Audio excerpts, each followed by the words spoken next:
A very warm welcome to day 2 of SPS 2022. Yesterday, we heard from a lot of industry experts, a lot of startups, veteran leaders from corporates, policy, government, agri-food policy, and we heard about their opinions on what they think about the smart protein sector, the potential, the challenges, how we are all together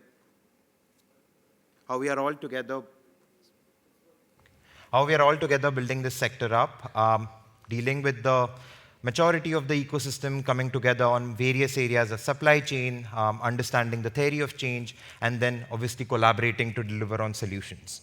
Today, we are also going to hear from multiple experts in the sunrise sector. 90% of the stakeholders have previously told me over the past 3-4 years that scientific talent and business talent and policy talent specific to this sector is in dearth, right? So you'll hear from experts who are talking about building the talent pools in this ecosystem today. You'll also hear from regulatory experts, because no matter how much the industry comes together, if there's not a clear pathway for these novel 3 platforms of production of smart proteins, then obviously we cannot really accelerate the growth of this ecosystem. So you'll hear from regulatory experts on enabling the right conditions in our country and environments for transformative innovation within this category. Also, like I said, there'll be dedicated networking slots, so make the best use of it. We'll also hear about smart protein projects that GFI has been supporting. We've been trying to build center of excellences, start smart protein project across universities.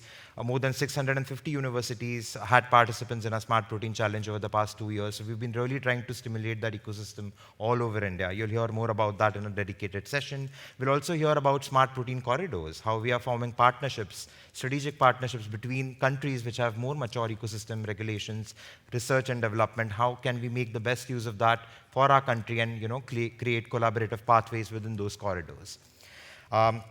So yeah, that's the schedule for day 2. Seems like a very packed day, and I'm hoping that you all enjoy as you did yesterday. So for the first session, let's invite Varun Deshpande on the stage so that he can felicitate our guest of honor today. I'd also like to invite Dr. Ravishankar from CIFE on the stage so that he can take a seat. Let's have a big round of applause. Dr. Ravishankar is the Director and Vice-Chancellor at ICAR CIFE, which is Central Institute of Fisheries Education. Dr. Ravishankar is the Director and Vice-Chancellor of Central Institute of Fisheries Education under ICAR, Ministry of Agriculture and Farmer Welfare, Government of India.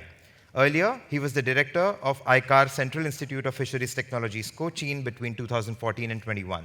He has a PhD in Fish Processing Technology from the University of Agriculture Sciences, Bangalore.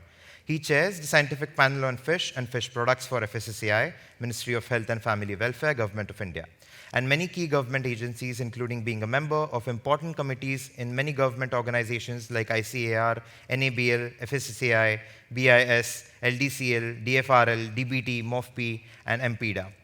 He has also been a consultant to many international and national organizations, and we are really glad to have him today. So with that, I'll request Varun to felicitate Dr. Ravishankar with a small token of appreciation. Let's have a big round of applause.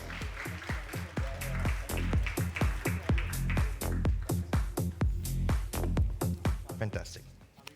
Yeah. So with that, I'll invite Dr. Ravishankar to address our room today and share his thoughts with us about the smart protein sector. On to you, Dr. Ravishankar.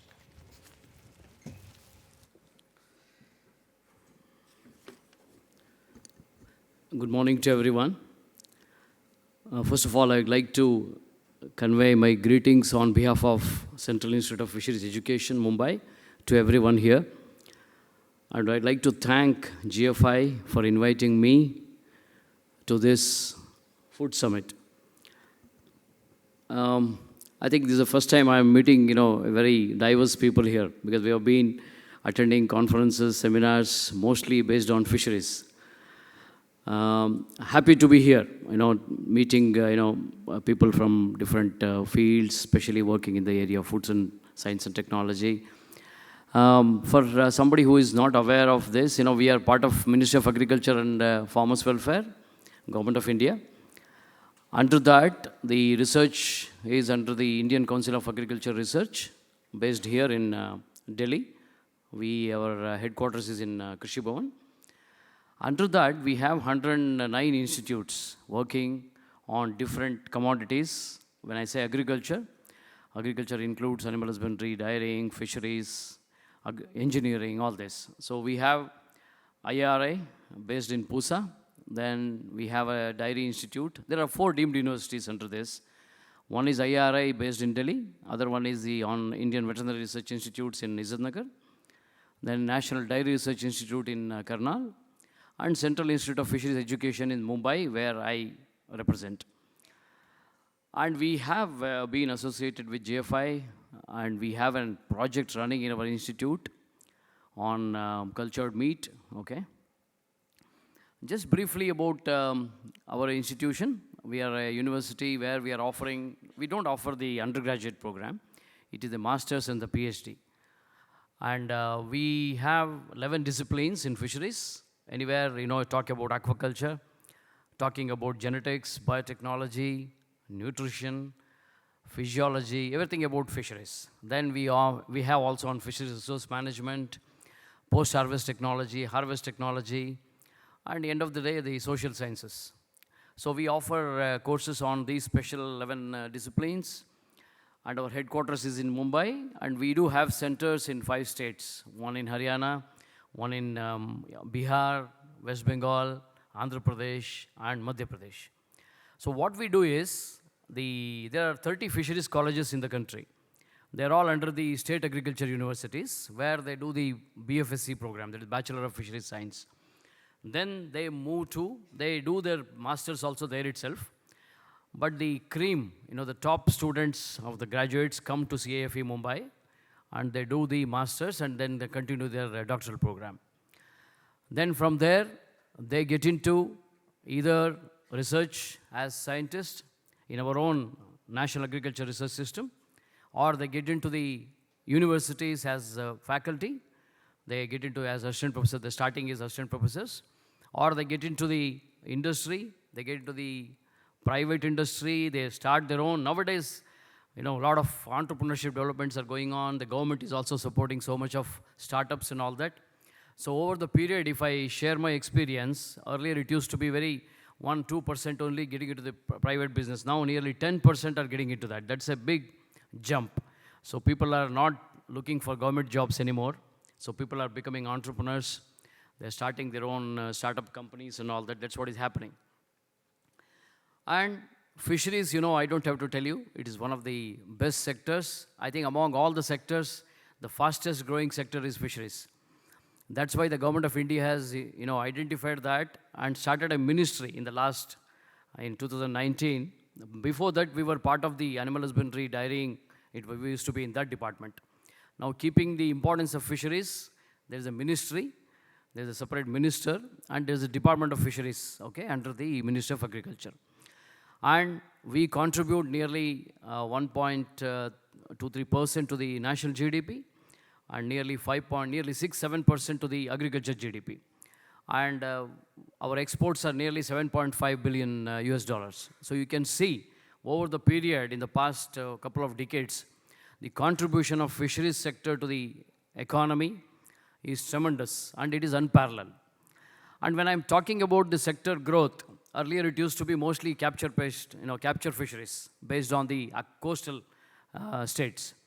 But now, when we are talking of food security, when we are talking of nutritional security, we all know fish is going to play a major role. When I say fish, it's all aquatic products. Okay, when I say fish, means fish, shellfish, shrimp.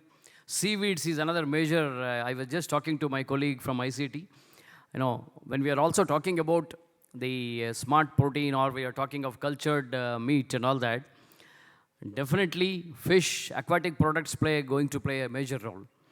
And fish, when you are also talking of alternate proteins, fish is highly rich in protein, that, easily digestible protein. And also all other aquatic products. When I say fish, I told you squids, cephalopods, mollusks, so many things. So that's why the importance of fish in our diet, okay? Because, as a country, even though we are progressing so much with the exploding population, with so much of urbanization, definitely people are also, at the same time, one of the good things what we talk about India is, we are number one in many things, whether you take dairy, cereals, food production. At the same time, we are also having the issues like, the malnourishment, undernourishment, so many children, we are stunted, anemic, okay? When we are talking all that, definitely fish is going to be a smart alternative for addressing the nutritional security, which is really a need of the hour. So in that direction, we are also talking about fish as a very, source, which is a good source of protein, good quality lipids. You all know that, it's omega-3 fatty acids and all that, and micronutrients, which are actually lacking in our food. So that's what is aquatic products are important about. And, the whole population is also depending on the animal proteins now. Nearly, 17%, 16% we are depending on the animal proteins. And when we talk of as a protein source, you see whether it is in the land-based, meat production. We are also having issues that, I don't have to tell you about when we are talking of livestock production, the methane emission is going to be a major problem, right? So that's what is one area. And also the land is becoming shrinking. When you're talking of livestock, for their growth, the feed, the grazing area, everything is becoming limited. The resources are becoming limited. Even when I'm talking of aquatic sources, even though we talk of 2/3 with water, there's so much of water, areas which are in the country. We can use it for aquatic production. Still, there are issues. We are talking about a lot of contaminants, a lot of adulterants are happening. The culture is picking up. Earlier it used to be mostly capture-based fisheries. Now it is culture-based fisheries. Now nearly 65-70% is based on our aquaculture. Around 30% is from the capture fisheries. Because capture fisheries, what's happening? There are a lot of issues about conservation of our resources. We are overfishing many of the stock. So now we are trying to have sustainability. We are trying to have responsible fisheries. Okay, now we are advocating our focus on aquaculture. So mariculture, again, it has got limited. So a lot of scope for aquaculture from the inland sector. There again, we are now depending on one commodity that is called venomized shrimp. Most of our, majority of our exports, 90% is dominant on one species. So now we are looking at diversification of species, okay? So that more species is brought into the basket. So that the fish is available. If you see even fish consumption, when I say fish is so nutritious for our, ensuring a nutritional security, the global average is around 20 kg, okay? Whereas ours is hardly 5-6 kilos. So slowly, I think people are all understanding the importance of, even though there are a lot of non-vegetarians, many of them may not eat fish. Probably people are not aware about the importance of fish, okay? How important it is compared to other, foods. So I think that's what the government of India is giving a lot of impetus on that. The government has a separate scheme called Pradhan Mantri Matsya Sampada Yojana, where 20,000 crores is allocated for development of fisheries. So that is just, I wanted to give you a background about, the fisheries sector, how important it is for the food security and the nutritional security. Then talking about, we are talking about the smart proteins, we are talking about the cultured meat and all that. People are now becoming conscious about, again, in the fisheries sector also it is going to be coming. Already there are few products which are available commercially. And CIFE also has started work on the cultured meat and other things. Because we know the importance of, when we are looking at the shrinking resources, when we are talking of reducing so much of, emission, environment effects, conserving our resources, naturally we should be looking at alternate, food resources. That's what I think we will talk about, the cultured meat and other things. In that direction, I'm happy to tell you that we have a project with GFI, wherein we are trying to work on cell lines. So I would just, how institutions can build up collaborations, networking with others. A lot of people are working in silos. I think as an institution, as a university, I would be very happy to handhold or collaborate with similar organizations, because we have a very good strength. We have established our own cell line facility. We are working on that. As you know, when we are talking of cultured meat, what is required is, taking the cell lines and again, culturing them using a appropriate media, then preparing the scaffolds, and then, upscaling it using a bioreactors. That's what is all we are talking about. And when we talk of all this, ensuring that, consumers are, safe products are given to the consumer, again, it's a matter of concern. So I always remember, technologies like, when we are talking of modern technologies, like, earlier we used to talk about the thermal technologies. Now a lot of non-thermal technologies are coming for food preservation, like, high pressure processing, there's so many things. Even irradiation, many times people still have a wrong notion. We all think that it is, connected with radiation, we will have health concern and all that. But still, the technologies are already perfected, they are proved. Similarly, these new technologies like cultured meat and all going to be the future, when we are going to have all these limitations in the country. So that's what when we are talking of cultured meat and all that. So what is required is, we have to ensure that whatever technology has been developed, it has to be upscaled. And we have to, educate the consumers. We have to bring confidence to them, ensuring that the product, whatever we are developing, whatever we are culturing, is safe. So just I thought, let me share, basically when we are talking of the cultured meat, so basically suitable cell source of culturing, appropriate media, because that is, I think, the one limiting factor of culture media is very expensive now. I think we should be looking at cheaper culture media. I think we are also working with High Media, the High Media in Mumbai. My institution is having a collaboration project with them also. So where we are trying to develop more, cheaper alternatives for the culture media and developing appropriate scaffolds. I think I was talking to ICT colleague. They are working on some, seaweed-based things, even chitosan. Chitosan is one another source where we can think of developing scaffolds. Chitosan is basically from shrimp shell waste. India is developing, if you see the aquaculture, the major species is shrimp. So the shrimp shell waste, you can develop chitin and chitosan. Chitosan is a very versatile, product. So where we can have a lot of biomolecules, so that can also be used for, scaffolding. Finally, developing a cost-effective bioreactor technology wherein we can make it more commercial. So, of course, now a lot of technologies, many companies are working now. Already some products are available. In India also, it is still in a nascent stage. Only when we develop, as you know, Singapore has already established a lot of, and they have already put a mechanism to ensure that these products are safe to the consumers. So any new innovation, any startup is developing some of the products, they have a mechanism where they can get into this, get it approved. So similarly, when we are talking of aquatic products also, when we are thinking of a cultured meat or clean meat, whatever we can call, so that also can be taken up in a big way. So CIFE will be very happy to, associate with any of the companies who are here, maybe working in some of the field, the plant-based technologies. We will also be very happy to collaborate with you, develop linkages. So only thing we have to ensure that the consumers are given a confidence that these products are safe for them. And when we are also talking of some genetic engineering, they should also be not, because the GM foods, it will again get confused with that also.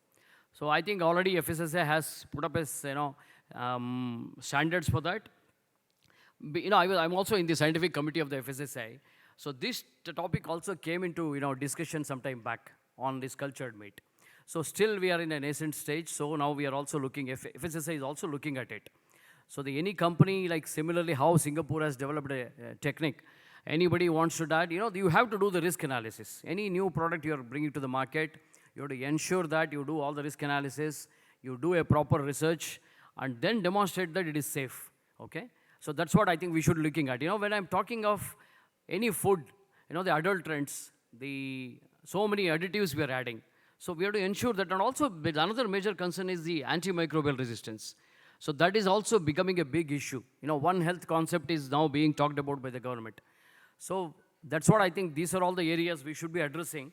So before I wind up, I thought I'll highlight few things, how, when we are talking of a new cultured meat or something, how we should be looking. We should be looking at identifying what is the source of the cell lines, okay? If at all we are taking up the new product development. And also information about how it is going to be affecting that. Because we are taking the cell lines from the animal. How safe it is to take from them. Whether the source is fine. Whether it is assured. So that's what I think we should be looking at. Whether we are carrying any antimicrobial elements from that. In addition to that, information on the details about the composition, purity of the culture media, that we have to ensure.